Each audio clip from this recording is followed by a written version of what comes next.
الہ الا اللہ محمد رسول اللہ لا الہ الا اللہ محمد رسول اللہ لا الہ الا اللہ محمد رسول اللہ۔ اعوذ باللہ من الشیطان الرجیم، بسم اللہ الرحمن الرحیم۔ ناظرین کرام، السلام علیکم ورحمۃ اللہ وبرکاتہ۔ پروگرام دینی و فقہی مسائل کے ساتھ ہم آپ کی خدمت میں حاضر ہیں۔ آج کے اس پروگرام میں ہم انشاءاللہ آپ کی طرف سے جو سوالات ای میل کے ذریعے موصول ہوئے ہیں ان پر گفتگو کریں گے، اور گفتگو میں شرکت فرما رہے ہیں مکرم محترم مولانا ظہیر احمد خان صاحب اور مکرم محترم مولانا داؤد احمد عابد صاحب۔ ہم سیدھے جو ہے وہ آپ کے سوالات کی طرف جائیں گے، کیونکہ وگرنہ جو ہے ہمیں اپنے بعض ویورز کی طرف سے یہ شکوہ ملتا ہے کہ جی ہماری سوالات پر بہت وقت گزر گیا اور شامل نہیں کیے، تو ہم چاہتے ہیں کہ زیادہ سے زیادہ سوالات جو ہمیں موصول ہوتے ہیں ہم ان پر گفتگو کر سکیں۔ داؤد صاحب، پہلا سوال ہمیں اعجاز الحق صاحب نے بھجوایا ہے۔ اعجاز الحق صاحب نے اپنے شہر یا ملک کا نام نہیں لکھا، اس لیے ہم یہ نہیں بتا سکتے کہاں سے ہے۔ بہرحال سوال ان کا یہ ہے، وہ کہتے ہیں کہ آج کل بہت لوگ جادو ٹونے اور جوتشی، پامسٹ اور خاص طور پر نجومیوں وغیرہ کے پاس جاتے ہیں، تو قرآن اور حدیث ایسے لوگوں کے بارے میں کیا کہتا ہے؟ دوسرا، وہ کہتے ہیں کہ ایسا کاروبار کرنے والوں نیز ان کے پاس جانے والوں کے بارے میں بھی بتائیں۔ اعوذ باللہ من الشیطان الرجیم، بسم اللہ الرحمن الرحیم۔ جہاں تک جادو ٹونے کا تعلق ہے اس کے بارے میں بڑی تفصیل کے ساتھ ہم نے ظہیر صاحب نے، مکرم ظہیر صاحب نے باتیں بیان فرما دی تھیں، تو میں اس سے ہٹ کے ایک دو باتیں عرض کرنا چاہوں گا کہ ایسے لوگ جو جادو ٹونا کرتے ہیں وہ علم غیب کے حاصل ہونے کا دعویٰ کرتے ہیں، اور اس کے بارے میں تو اللہ تعالیٰ نے بڑی وضاحت کے ساتھ فرمایا ہے کہ قل لا یعلم من فی السماوات والارض الغیب الا اللہ، یعنی جو غیب کی باتیں ہیں ان کو اگر کوئی جانتا ہے تو وہ صرف اور صرف خدا تعالیٰ کی ذات ہے، اور فرمایا کہ عندہ مفاتح الغیب، جو غیب کی چابیاں ہیں وہ اللہ تعالیٰ کے پاس ہیں، لا یعلمھا الا ہو، سوائے اللہ تعالیٰ کے اور کوئی نہیں جانتا۔ یا ایک اور جگہ پہ اللہ تعالیٰ فرماتا ہے عالم الغیب، اللہ تعالیٰ عالم الغیب، غیب ہے، فلا یظہر علی غیبہ احدا الا من ارتضی من رسول، وہ اپنے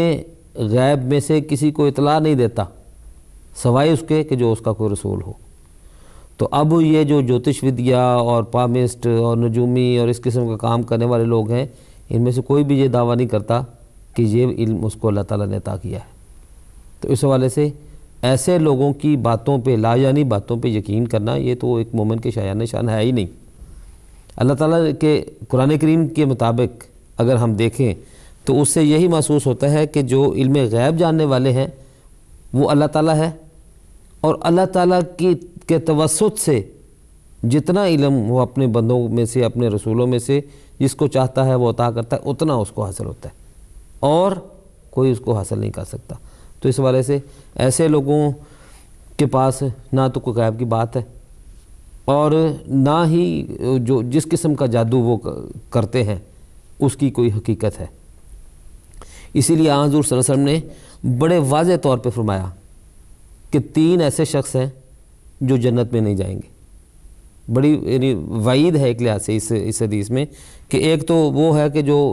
شرابی ہے، مدمن الخمر ہے، دوسرا جو قطع رحمی کرتا ہے، اور تیسرا بتایا کہ وہ مصدق بالسحر، جو جادو ٹونا کرتا نہیں صرف بلکہ اس کی تصدیق کرتا ہے کہ وہ سچ ہے، جو جادو کو سچ سمجھتا ہے۔ ایسے جادو کو جو لوگوں کے سر چڑھ کے بولتا ہے اور جس قسم کی حرکتیں جو یہ لوگ کرتے ہیں، حدیث اور قرآن کریم ان کو بالکل نہیں مانتے اس حوالے سے، جیسا کہ گزشتہ پروگرام میں بڑی وضاحت کے ساتھ اس بات میں بات بیان کی گئی ہے، اور بلکہ قرآن کریم نے تو واضح طور پہ فرمایا کہ ولا یفلح الساحر حیث اتی۔ حضور صلی اللہ علیہ وسلم نے اس حوالے سے اور بھی چیزیں بیان فرمائی ہیں،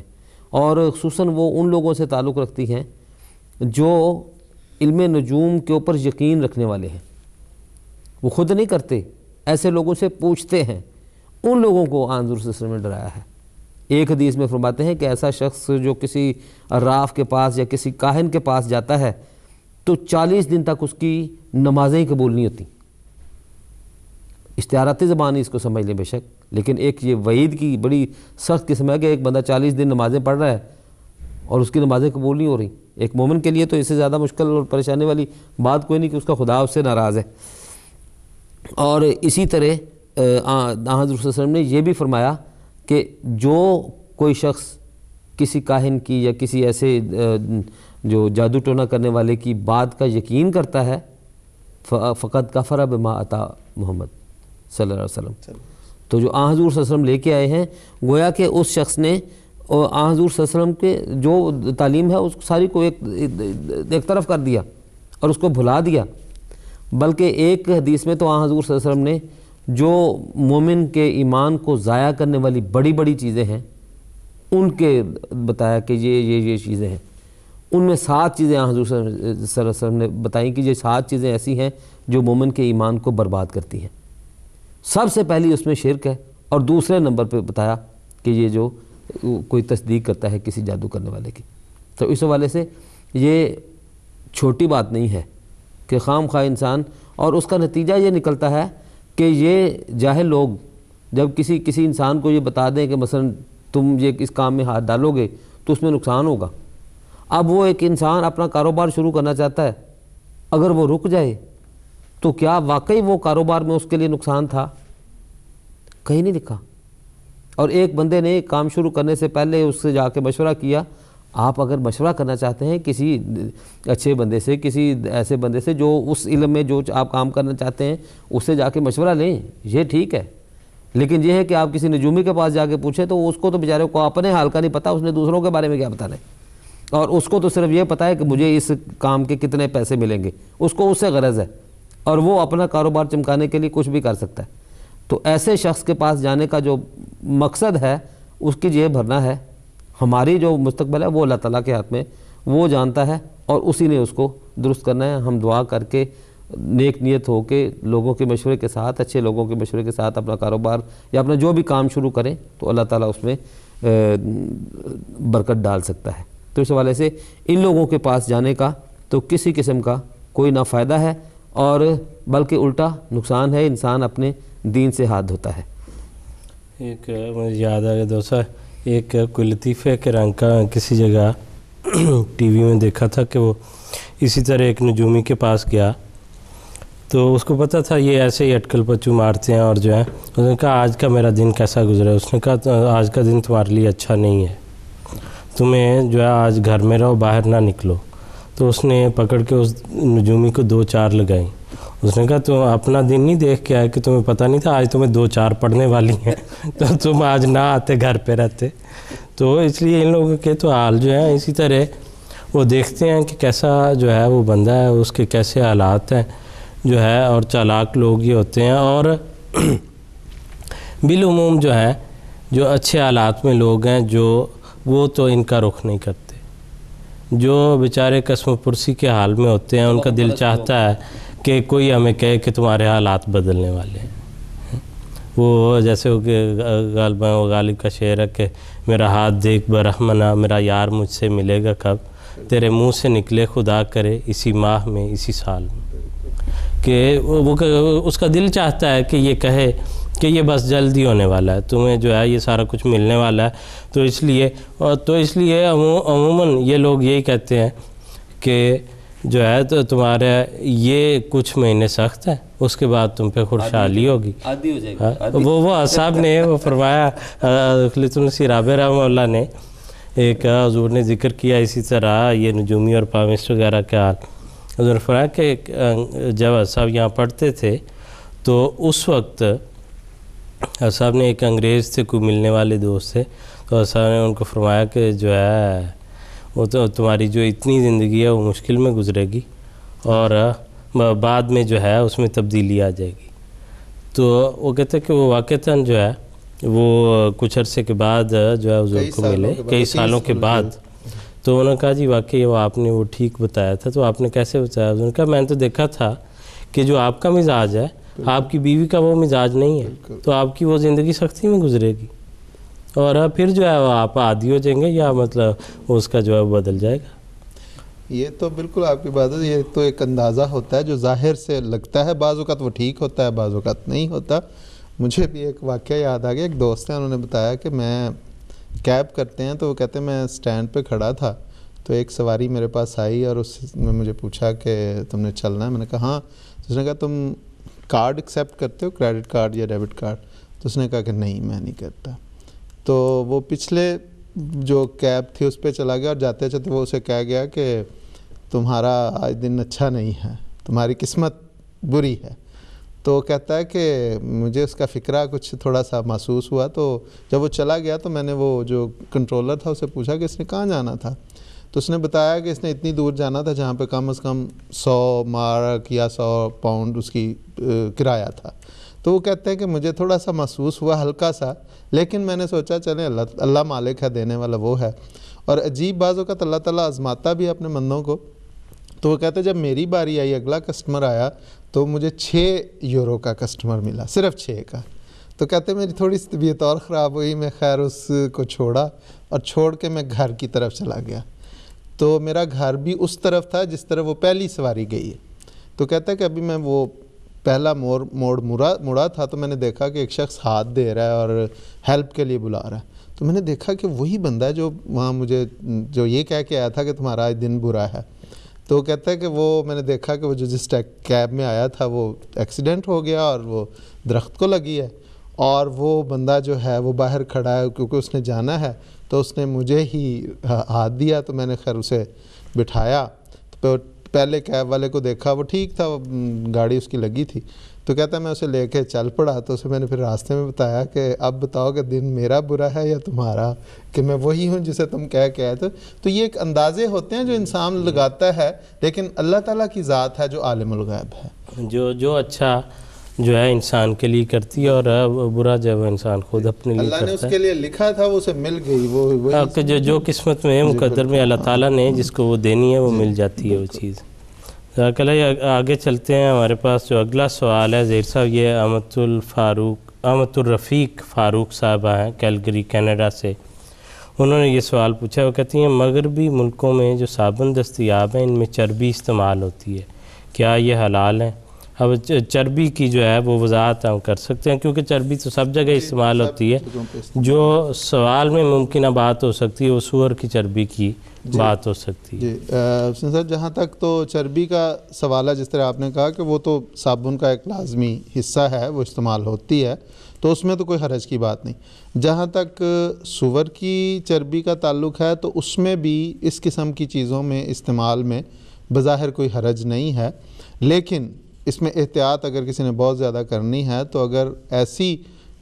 صابن ملتے ہیں جس میں دوسری چربی ڈلی ہوئی ہے تو ویسے صابن لے لینے چاہیے, بہتر ہے اور مزید احتیاط ہے. لیکن اگر ایسے صابن نہیں ملتے اور وہی سور کی چربی والے ملتے ہیں تو ایک مجبوری ہے صفائی کے لیے, اس کو کوئی حرج نہیں اس کو استعمال کرنے میں, کیونکہ قرآن کریم نے جہاں سور کی حرمت کا ذکر کیا ہے اسے مومن کے لیے, مسلمانوں کے لیے اسلام نے جائز نہیں قرار دیا. وہ اس کا کھانا ہے, اس کے گوشت کا کھانا ہے, اور اس کی بہت ساری حکمتیں ہیں. حضرت اقدس مسیح موعود علیہ الصلوۃ والسلام نے اس کی بڑی حکمت یہ بیان فرمائی کہ سور میں بعض ایسی بری خصلتیں پائی جاتی ہیں, اور چونکہ انسانی خوراک کا انسان کی اخلاق پر اور اس کی طباع پر اس کا اثر ہوتا ہے, تو چونکہ سور میں ایسی بری عادتیں پائی جاتی ہیں جس کے گوشت کے استعمال سے, اس کے کھانے سے انسان میں وہ بری خصلتیں آ سکتی ہیں, اس لیے اسلام نے اسے پسند نہیں کیا. تو باقی جہاں تک اس بات کا تعلق ہے کہ اس کی دیگر, اس کے کھال کے جوتے بنانے, اس کے بال کے برش بننے, تو اس میں کوئی حرج کی بات نہیں. بلکہ حضرت مسلم اور رضی اللہ تعالیٰ عنہ سے یہ سوال کیا گیا کہ سور کا جو بال ہیں اس کے سنا برش بنتے ہیں تو اس کے بارے میں کیا وہ جائز ہیں یا نہیں. تو حضرت صاحب فرماتے ہیں، حضرت مسلم رضی اللہ تعالیٰ عنہ نے فرمایا کہ ہماری تحقیق تو یہ ہے کہ سب کے سب برش سور کے بالوں کے نہیں ہوتے. گویا اس میں بتا دیا کہ جو برش سور کے بالوں کے ہیں اگر زیادہ احتیاط کرنی ہے تو نہ استعمال کریں، اور اگر وہاں پہ ملتے ہی نہیں تو پھر ٹھیک ہے، مجبوری ہے. باقی رہا سور کے بالوں کا استعمال، یہ شرعی لحاظ سے جائز ہے کیونکہ سور کا گوشت حرام کیا گیا ہے جو کھانے کی چیز ہے، اور بال کوئی کھانا نہیں. یہ حضرت صاحب نے فرمایا کہ چونکہ بال کھانا نہیں اس لیے اس کے استعمال میں کوئی حرج نہیں. تو یہ گویا خلاصہ یہ کہ اگر صابن ایسے ہیں جس میں چربی سور کی ہے اور انسان بہت احتیاط کرنا چاہتا ہے تو ایسے صابن لے لے جس میں وہ نہیں، کیونکہ آج کل تو اس پہ باقاعدہ لکھا ہوتا ہے. تو اگر نہیں ملتے تو پھر اس میں کوئی حرج نہیں ہے کیونکہ وہ کھانا نہیں ہے. جی ٹھیک ہے خان صاحب، شکریہ. اگلا سوال جو ہے دوسا ہمیں یہ شہادت علی صاحب کی طرف سے سوال موصول ہوا ہے، دلچسپ سوال ہے. وہ کہتے ہیں کیا حق مہر کی ادائیگی کے وقت کوئی دعا بھی پڑھی جاتی ہے؟ حق مہر جو ہے وہ دینا تو بہرحال ضروری ہے. قرآن کریم نے بڑی تفصیل کے ساتھ اس کی بابت ارشاد فرمایا ہے اور حدیث میں بھی بڑا ذکر ہے اس کا. لیکن کوئی ایسی مسنون دعا یا قرآن کریم نے کوئی ایسی بات کا ذکر نہیں کیا کہ حق مہر ادا کرتے وقت کوئی کسی قسم کی کوئی دعا بھی پڑھنی ضروری ہے. ویسے تو اللہ تعالیٰ کا ذکر کرنا اور خدا تعالیٰ کو یاد رکھنا اور اس سے مدد طلب کرنا یہ تو ایک مومن کا وطیرہ اور شیوا ہوتا ہی ہے. لیکن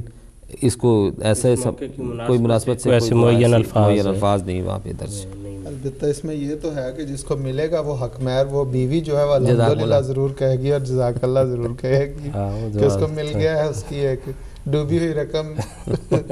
مل گئی. ٹھیک ہے خان صاحب. اچھا خان صاحب، یہ اگلے سوالات ہمارے پاس کچھ ہیں. یہ آمنہ حمید صاحبہ نے جاپان سے ہمیں یہ سوالات لکھ کر بھجوائے ہیں. حضور انور عید اللہ تعالیٰ بنصر العزیز جب حالیہ دورے پر تشریف لے گئے تھے آسٹریلیا، تو پھر ایسا جو ہے جاپان وغیرہ جو ہے وہاں بھی ایسا لے گئے تشریف. تو انہوں نے سوال پوچھا کہ حضور یہاں دورے پر تشریف لائے ہوئے تھے اور حضور قصر نماز پڑھاتے تھے اور ہم لوگ پوری نماز پڑھتے تھے. بعض احباب کی یہ رائے تھی کہ حضور امام ہیں اور وہ جتنی نماز پڑھائیں ہمیں بھی ساتھ اتنی ہی پڑھنی چاہیے. تو اس سلسلے میں کہتے ہیں رہنمائی فرما دیں. اس میں یہ بات درست نہیں ہے کیونکہ اگر امام مسافر ہے تو اس نے تو قصر نماز اس کے لیے ہے، تو باقی جو مقتدی مقامی ہیں ان کو پوری نماز پڑھنی چاہیے. اور اسی طرح اس کے برعکس کہ اگر کوئی شخص کسی جگہ سفر کر کے جاتا ہے تو وہ مقامی امام کے پیچھے نماز پڑھتا ہے تو اس صورت میں اس کو پوری نماز پڑھنی پڑے گی. احادیث میں واضح طور پہ یہ ملتا ہے کہ اگر امام مقامی ہو اور مسافر جو ہے وہ پھر اس صورت میں قصر نہیں کرے گا.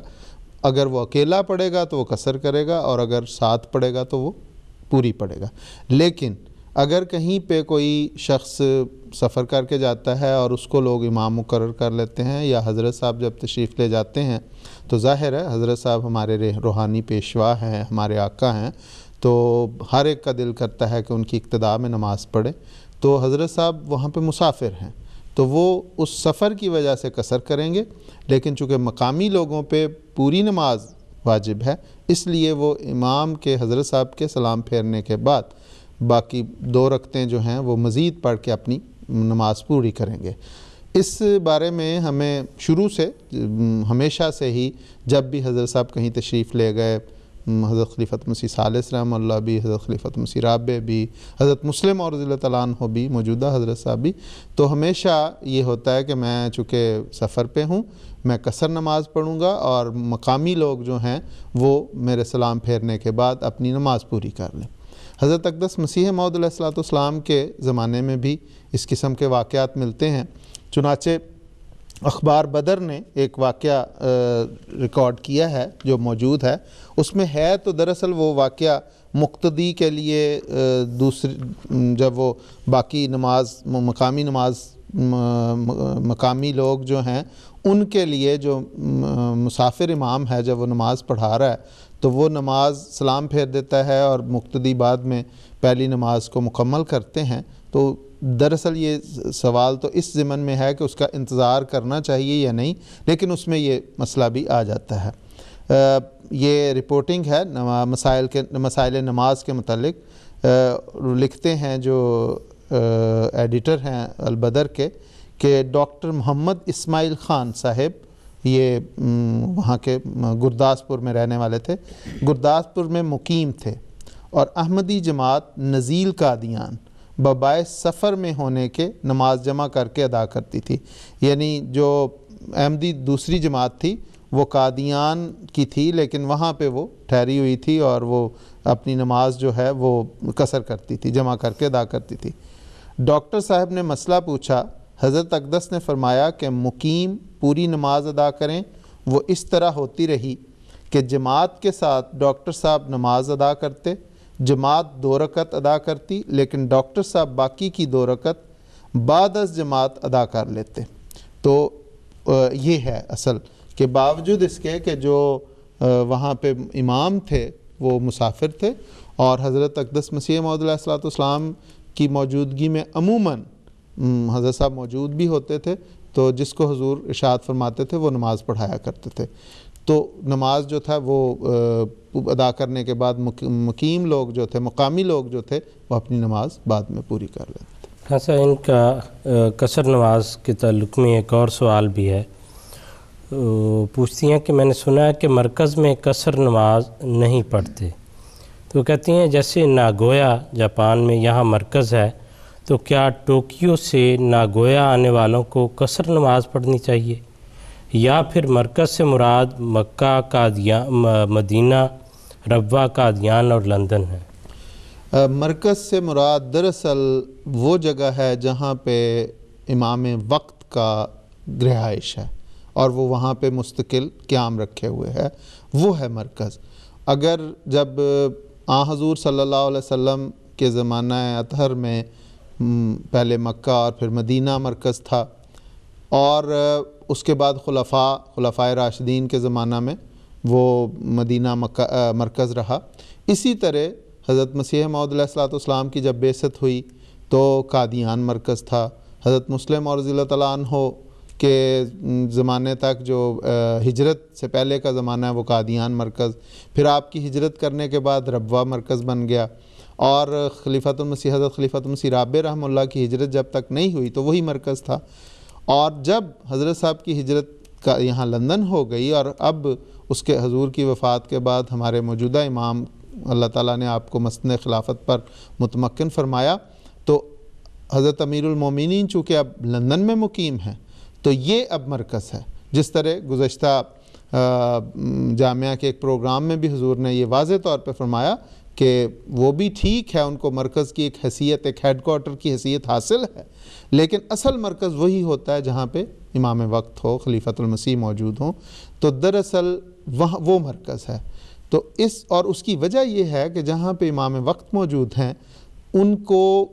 ان کی موجودگی ہر آنے والا مومن یہ سمجھتا ہے کہ یہ میرا گھر ہے، اور اس لیے اس کو یہ اختیار ہے کہ اگر وہ اپنا گھر اسے سمجھتا ہے امام کی موجودگی کی وجہ سے، تو وہ نماز اگر پوری پڑھنا چاہتا ہے تو کوئی حرج نہیں، کیونکہ یہ بھی پابندی ہے۔ بلکہ ایک جگہ پہ حضرت خلیفۃ مسیح رابع رحمہ اللہ تعالیٰ سے کسی نے پوچھا کہ حضور اگر اختیار ہے، آیا قصر میں اختیار ہے یا ضرور اس پہ عمل کرنا چاہیے؟ تو حضور نے فرمایا کہ خدا تعالیٰ کی رخصتوں پر عمل کرنا ضروری ہے۔ دراصل اطاعت ان باتوں میں سکھائی جاتی ہے، تو اللہ تعالیٰ کہتا ہے قصر کرو تو قصر کرو۔ اب اس میں جو مرکز ہے اس میں انسان کو اختیار ہے کہ اگر وہ سمجھتا ہے کہ ہمارے امام موجود ہیں،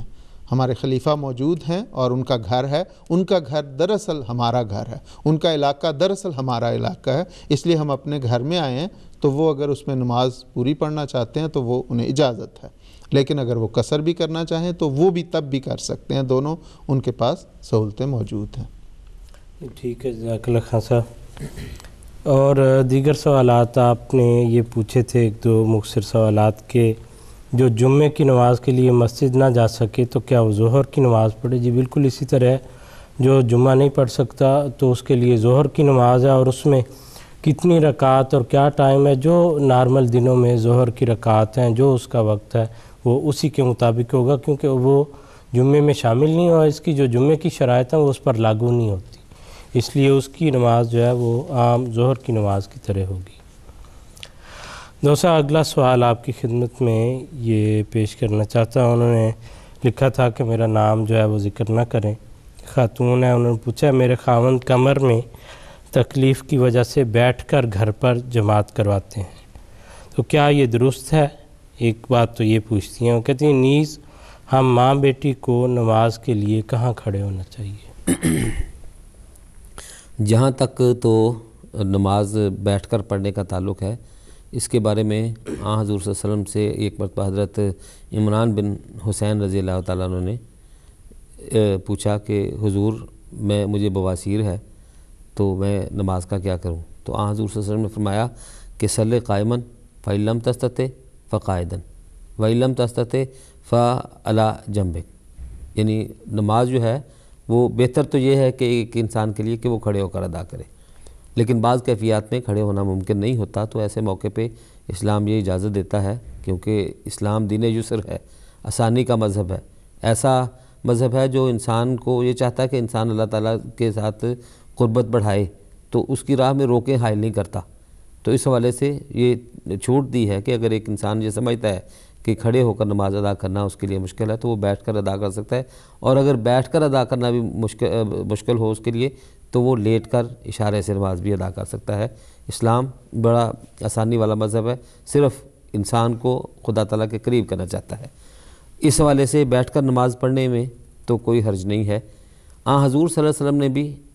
بہت کم مرتبہ لیکن بسا اوقات نماز بیٹھ کر پڑھائی ہے، اور شروع میں تو ایک مرتبہ حضور صلی اللہ علیہ وسلم نے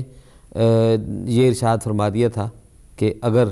امام بیٹھا ہو تو پیچھے جو مقتدی ہیں وہ بھی بیٹھ کر نماز پڑھیں، لیکن جو حضور صلی اللہ علیہ وسلم کا آخری تعامل ہے مرض الموت میں، جو حضور صلی اللہ علیہ وسلم نے آخری نماز لوگوں کو پڑھائی تو اس وقت آپ بیٹھے ہوئے تھے، بیٹھ کر آپ نماز پڑھا رہے تھے، جبکہ صحابہ پیچھے سارے کھڑے تھے، اور حضور صلی اللہ علیہ وسلم نے ان کو بیٹھنے کا ارشاد نہیں فرمایا اور نہ ہی وہ بیٹھے۔ تو اس حوالے سے اگر امام بیٹھا ہوا ہو، بیٹھ کر نماز کسی وجہ سے بیماری کی وجہ سے پڑھا رہا ہو، تو مقتدی جو ہیں وہ کھڑے ہو کر نماز ادا کرنی چاہیے ان کو، جو ان میں سے کھڑے ہو کر نماز ادا کر سکتے ہیں۔ جہاں تک ان کی بیٹی اور ان کے اپنے کھڑے ہونے کا تعلق ہے تو ان کو بہرحال امام کی پچھلی صف میں کھڑے ہونا چاہیے، اور یہی طریق مناسب ہے اگر کوئی اضطرار کی کیفیت نہ ہو۔ اگر کوئی اضطرار کی کیفیت ہو اس کے بارے میں مثلا حضرت مسیح موعود علیہ السلام کو جب آخری عمر میں بیمار تھے آپ، اور دوران سیر کی وجہ سے بعض اوقات چکر آ جاتے تھے، تو اس وجہ سے حضرت اماں جان بعض اوقات حضرت مسیح موعود علیہ السلام کے ساتھ کھڑے ہو کر آپ کی اقتداء میں نماز ادا کیا کرتی تھی۔ تو اضطرار کی کیفیت میں یہ ممکن ہے کہ عورت جو ہے وہ اپنے میاں کے ساتھ اپنے خاوند کے ساتھ کھڑی ہو کے نماز ادا کر لے، لیکن ویسے عام حالات میں اس کو بہرحال پیچھے کھڑی ہو کے نماز ادا کرنی چاہیے۔ جزاک اللہ دوسا۔ اگلا سوال مختصراً اگر آپ بتا سکیں، یہ سوال ہمیں حمید اللہ خان صاحب نے لندن سے پوچھا ہے، وہ کہتے ہیں کہ اگر بیوی فوت ہو جائے اور بچے نہ ہوں تو بیوی کا ترکہ کس طرح سے تقسیم ہوگا، اور خاص طور پر ان کا پوچھنے کا تھا کہ خاوند کے متعلق جو ہے اس کو اس ترکے میں سے کس طرح تقسیم ہوگی۔ اگر اس سوال کی نوعیت کو دیکھا جائے تو یہ بڑا وسیع سوال ہے، اس لیے کہ ہر انسان کے حوالے سے اس کا مختلف جواب ہوگا، تو اس لیے اس جو میرا جواب ہے اس کو کسی بھی لحاظ سے کامل جواب نہیں سمجھا جا سکتا، لیکن قرآن کریم نے ایک بنیادی سا اصول اس کے لیے بیان کیا ہے کہ وَلَكُمْ نِصْفُ مَا تَرَكَ أَزْوَاجُكُمْ إِن لَّمْ يَكُن لَّهُنَّ وَلَدٌ، اگر بیوی کے اپنا بچہ نہ ہو، یعنی کہ مرد کا بچہ نہیں ہے، اس بیوی کا اگر اس کی پہلے شادی ہوئی تھی اس سے بھی بچہ ہے تو وہ اس کی اولاد شمار ہوگی، لیکن اگر اس کی کوئی بھی اولاد نہیں اس بیوی کی، تو پھر مرد کو اس کے ترکے میں سے آدھا ملے گا۔ یہ میں نے شوہر کا بتایا ہے، لیکن چونکہ صرف میاں اور بچے یا بیوی اور بچے ہی ترکے میں شامل نہیں ہوتے، بلکہ والدین بھی شامل ہو سکتے ہیں، بھائی بہنیں بھی شامل ہو سکتے ہیں، بھتیجے بھتیجیاں بھانجیاں بھی شامل ہو سکتی ہیں، والدہ بھی شامل ہو سکتی ہے، نانی دادی بھی شامل ہو سکتی ہے، تو اس کا بہت لمبی فہرست بنتی ہے۔